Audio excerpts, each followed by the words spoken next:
আজ বিশ্ব শরণার্থী দিবস। বিশ্বজুড়ে শরণার্থীদের জন্য আন্তর্জাতিক সচেতনতা সৃষ্টি করতে দিবসটি পালন করে জাতিসংঘ। পৃথিবীর সবচেয়ে বড় শরণার্থী শিবিরের ভার বহন করছে বাংলাদেশ। ৯ বছর ধরে নিজ দেশে ফেরার আকুল অপেক্ষায় দিন গুনছেন কক্সবাজারের উখিয়া টেকনাফের লাখ লাখ বাস্তুচ্যুত রোহিঙ্গা। কামরুল ইসলাম মিন্টুর প্রতিবেদন, ছবি তুলেছেন হেলাল উদ্দিন। সেদিন নাফ নদী আর সমুদ্র উপকূলে আসা লাখ লাখ রোহিঙ্গার জন্য বুক পেতে দিয়েছিল কক্সবাজারবাসী। সর্বস্ব দিয়ে রক্ষা করেছিল মানবতা। বাংলাদেশ সরকার পরিবেশ ও বনাঞ্চলের মায়া ছেড়ে উখিয়া টেকনাফের ৩৩টি ক্যাম্পে রোহিঙ্গাদের সাময়িক আশ্রয় দিয়েছিল। বিশ্বজুড়ে প্রশংসা ও পৃষ্ঠপোষকতা পেয়েছিল এই উদ্যোগ।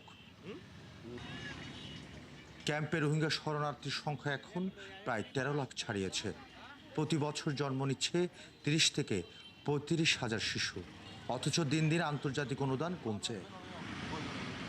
রোহিঙ্গারা জানান, আন্তর্জাতিক সাহায্য কমে যাওয়ায় তাদের দৈনিক রেশন ও অন্যান্য সুযোগ সুবিধা কমে যাচ্ছে। তাহলে $60 মাঝে আর দুইজনের মাঝে শুধু 13 কেজি ধরে 26 কেজি চল তাহলে আর দুয়ার থাকলে বোতল রাশন দিতে হিনলে মাইতো কি হইতো তখন 2-3 দিন লাগি হলে। শরণার্থী বিষয়ক প্রশাসন বলছে, অনুদান যেভাবে কমছে তাতে রোহিঙ্গাদের মৌলিক চাহিদা পূরণ করা সম্ভব হচ্ছে না। বিভিন্ন দাতা সংস্থা থেকে, বিভিন্ন ইউএন সংস্থা থেকে সেটি পাওয়া যাচ্ছে না। ফলে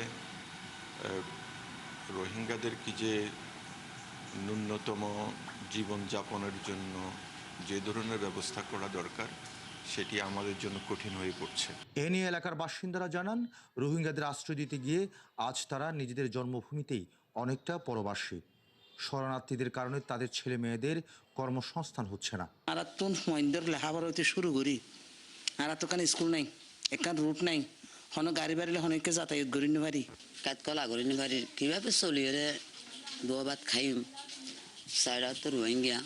আর জনপ্রতিনিধি ও রাজনৈতিক নেতাদের অভিযোগ, ইয়াবা ও আইসির মতো মাদক পাচার, অস্ত্র চোরাচালান এবং বিভিন্ন অপরাধে জড়িয়ে পড়ছে রোহিঙ্গারা।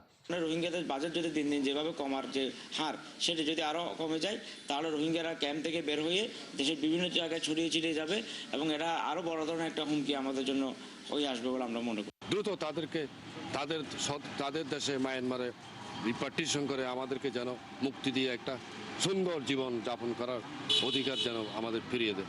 এলাকার সর্বস্তরের মানুষ এবং রোহিঙ্গারা মনে করেন, মিয়ানমারে নিরাপদ ও মর্যাদাপূর্ণ প্রত্যাবাসনই বাংলাদেশের শরণার্থী সমস্যার একমাত্র সমাধান। কামরুল ইসলাম মিন্টু, ৭১, কক্সবাজার। শুক্রবার মেহেরপুরের বুড়িপোতা সীমান্ত দিয়ে নতুন করে 4 জনকে পুশিনের চেষ্টা করেছে ভারতীয় সীমান্তরক্ষী বাহিনী বিএসএফ। আর লালমনিরহাট সীমান্তে 3 জন ও কুড়িগ্রামের রৌমারী সীমান্তে 5 জন শূন্যরেখায় অবস্থান করছে। বিজিবি ও গ্রামবাসীর বাধায় তারা বাংলাদেশে ঢুকতে পারেনি। সহকর্মীদের তথ্য ও ছবিতে প্রতিবেদন। শুক্রবার ভোরে মেহেরপুর সদর উপজেলার বুড়িপোতা সীমান্তের শূন্যরেখার কাছে ভারতের অভ্যন্তরে 4 জনকে অবস্থান করতে দেখেন এলাকাবাসী। এ সময় বিজিবি সদস্যরা পুশিন ঠেকাতে সতর্ক অবস্থান নেয়। বিজিবির কঠোর অবস্থানের কারণে ওই 4 জন বাংলাদেশে প্রবেশ করতে পারেনি। বাংলাদেশে ঠেলে দেওয়াদের মধ্যে 1 জন পুরুষ ও 3 জন নারী রয়েছেন। তাদের পরিচয় বা জাতীয়তা নিশ্চিত হওয়া যায়নি।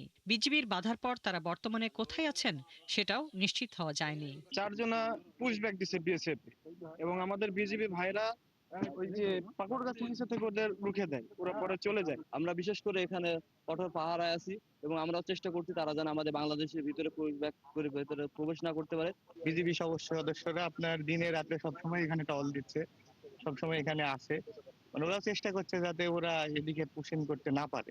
6 বিজিবির পরিচালক লেফটেন্যান্ট কর্নেল নাজমুল হাসান জানান, পুশিন ঠেকাতে সতর্ক নজরদারি চালিয়ে যাচ্ছে বিজিবি।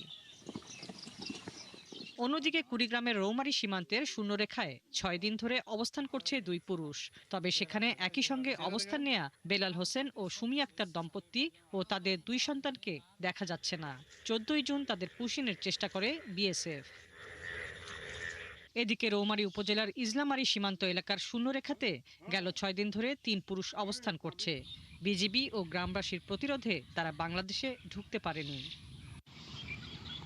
লালমনিরহাটের পাটগ্রাম কালীরহাট সীমান্তে মেইন পিলারের কাছে শুক্রবার রাত 2টায় সীমান্তের সার্চ লাইট নিভিয়ে 3 জনকে পুশিনের চেষ্টা করে বিএসএফ। হাসিবা আলী বর্ণা, ৭১। মেহেরপুর সদর উপজেলার বুড়িপোতা বিওপি সীমান্তের সবশেষ খবর জানাতে সরাসরি যুক্ত হচ্ছেন সহকর্মী আসিফ ইকবাল। আসিফ, সীমান্ত পরিস্থিতি এখন কেমন রয়েছে? পুশিন করতে চাওয়া ব্যক্তিরা এখন কোথায় অবস্থান করছে? বিজিবি ও স্থানীয়রা এ নিয়ে কি বলছে?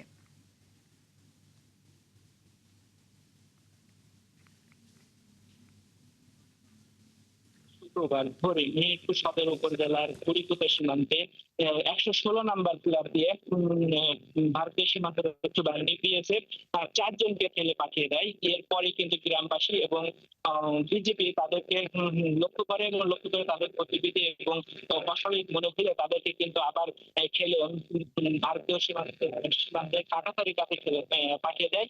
পরবর্তীতে তারা কোথায় কিভাবে রয়েছে এ বিষয়ে কিন্তু গ্রামবাসী এবং বিজেপি কেউই কিন্তু নিশ্চিতভাবে কোনো কিছু বলতে পারেনি।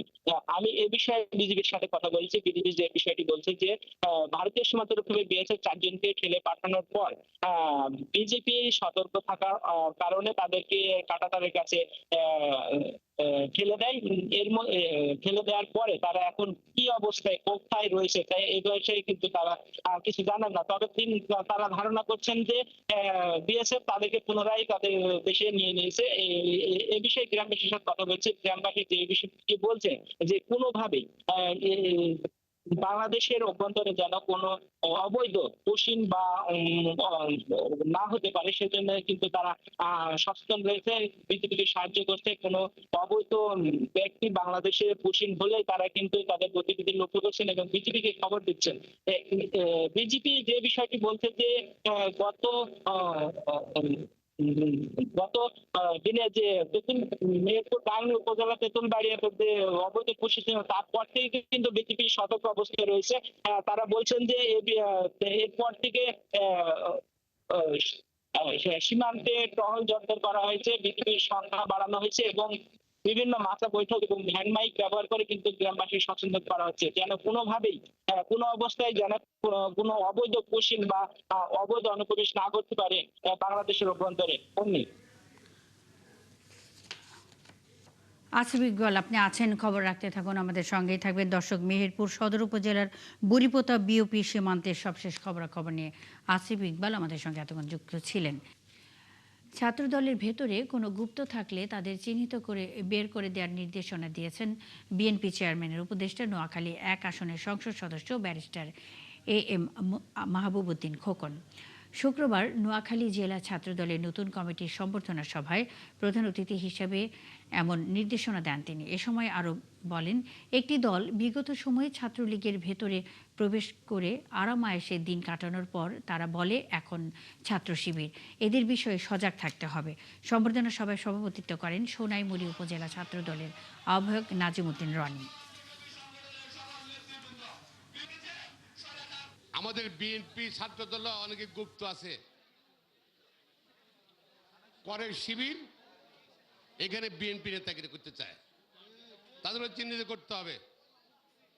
এবং কত নির্বাচনে তারা কিন্তু ভালোভাবে কাজ করে নাই, দলের পক্ষে ধানের পক্ষে কাজ করে নাই, তাদেরকেও কোনো পদে দেওয়া যাবে না। কারণ যে কোনো সময় যাদের এদের ইমান ঠিক নাই, যে কোনো সময় আবার দল থেকে পাল্টে দিতে পারে। হিন্দু সম্প্রদায়ের মানুষ ভোট দিয়েছে, নির্বাচিত করেছে, তাদের কারো শরীরে কোনো আঁচড় পড়তে দেওয়া হবে না বলে হুঁশিয়ারি করেছেন ফরিদপুর 3 আসনের বিএনপি সংসদ সদস্য চৌধুরী নায়াব ইউসুফ। শুক্রবার ফরিদপুরের চাঁদপুর ইউনিয়নের ভারতীতে অষ্টকালীন লীলা কীর্তন অনুষ্ঠানে অংশ নিয়ে তিনি এসব কথা বলেন। এ সময় তিনি আরও বলেন, পূর্বপুরুষরা সবসময় হিন্দু সম্প্রদায়ের মানুষকে আগলে রেখেছে, তাদের উত্তরসূরি হিসেবে এ দায়িত্ব এ প্রজন্মেরও। এর আগে সংসদ সদস্য চাঁদপুর এলাকায় রাস্তা পরিদর্শন করেন এবং বৃক্ষরোপণ কর্মসূচিতে অংশ নেন। খুব শিগগিরই একনেকে পাশ হবে তিস্তা মহাপরিকল্পনা, জানালেন পানি সম্পদ মন্ত্রী শহীদউদ্দিন চৌধুরী অ্যানি। এ সময় পানি সম্পদ প্রতিমন্ত্রী বলেন, শুধু দেশের টাকায় তিস্তা মহাপরিকল্পনা বাস্তবায়ন সম্ভব। আর দুর্যোগ ব্যবস্থাপনা ও ত্রাণ মন্ত্রী আসাদুল হাবিব দুলু জানিয়েছেন, এই প্রকল্প বাস্তবায়ন হলে বদলে যাবে উত্তরাঞ্চলের অর্থনীতি। শুক্রবার তিস্তা ব্যারেজ প্রকল্প পরিদর্শন করে তারা সাংবাদিকদের এসব কথা বলেন। বিজয় চক্রবর্তী কাজলের তথ্য ছবিতে প্রতিবেদন। শুক্রবার দুপুরে নীলফামারী ও লালমনিরহাটের মধ্যবর্তী তিস্তা ব্যারেজ প্রকল্প পরিদর্শন করেন পানি সম্পদ মন্ত্রী শহীদউদ্দিন চৌধুরী অ্যানি, দুর্যোগ ব্যবস্থাপনা ও ত্রাণ মন্ত্রী আসাদুল হাবিব দুলু এবং পানি সম্পদ প্রতিমন্ত্রী ফরহাদ হোসেন আজাদ। পরিদর্শন শেষে ডালিয়া পয়েন্টে এক মত বিনিময় সভায় তিস্তা মহাপরিকল্পনার অগ্রগতি নিয়ে কথা বলেন। এ সময় ত্রাণমন্ত্রী বলেন, সরকারের অগ্রাধিকার প্রকল্পগুলোর মধ্যে তিস্তা মহাপরিকল্পনা অন্যতম। কারণ এই প্রকল্প বাস্তবায়ন হলে উত্তরাঞ্চলে নদী ভাঙন, পানি সংকট এবং বন্যা পরিস্থিতির উন্নতি হবে। পাশাপাশি কৃষি, সেচ ও অর্থনৈতিক কর্মকাণ্ডে ইতিবাচক প্রভাব পড়বে। আমরা এমন একটা প্রকল্প বাস্তবায়ন করতে চাই যার মাধ্যমে তিস্তার ভাঙন রোধ হবে, তিস্তার খনন হবে, লাখ লাখ হেক্টর জমি উদ্ধার হবে। এখানে পানি ব্যবস্থাপনাটা কি রকম হবে, এটা কৃষি উৎপাদনের ক্ষেত্রে কি সহায়তা দান করবে, ভবিষ্যতে এখানে কিভাবে শিল্প কারখানা হবে, কিভাবে এখানে পর্যটন এলাকা হিসেবে ঘোষণা করা হবে, কিভাবে স্যাটেলাইট শহর হবে। টোটাল একটা প্যাকেজের মাধ্যমে এটাকে আমরা তুলে আনতে চাই। আর পানি সম্পদ প্রতিমন্ত্রী বলেন, বিদেশি সহায়তা না নিয়েও তিস্তা মহাপরিকল্পনা বাস্তবায়ন সম্ভব। প্রকল্প বাস্তবায়ন হতে 6 থেকে 7 বছর সময় লাগবে। তাই আন্তরিকতার সাথে সরকার প্রকল্পটি বাস্তবায়নের জন্য কাজ করে যাচ্ছে। এটা কিন্তু 1 বছরে লাগবে না, সেটা হয়তো আমাদের 7 থেকে 8 বছর লাগবে।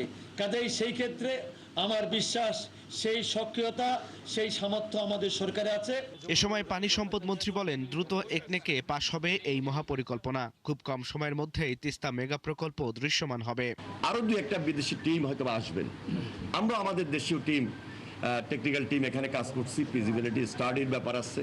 সবকিছু সম্পন্ন হওয়ার পর আমরা আশা করছি খুব শীঘ্রই, যত কম সময় নেওয়া যায় অত কম সময়ের মধ্যে এই প্রজেক্টটা যেন দৃশ্যমান আমরা করে দিতে পারি। দীর্ঘদিনের প্রত্যাশিত তিস্তা মহাপরিকল্পনা বাস্তবায়নের আশ্বাসে নতুন করে আশাবাদী হয়ে উঠেছেন তিস্তা পাড়ের মানুষ। আল ইমরান, ৭১।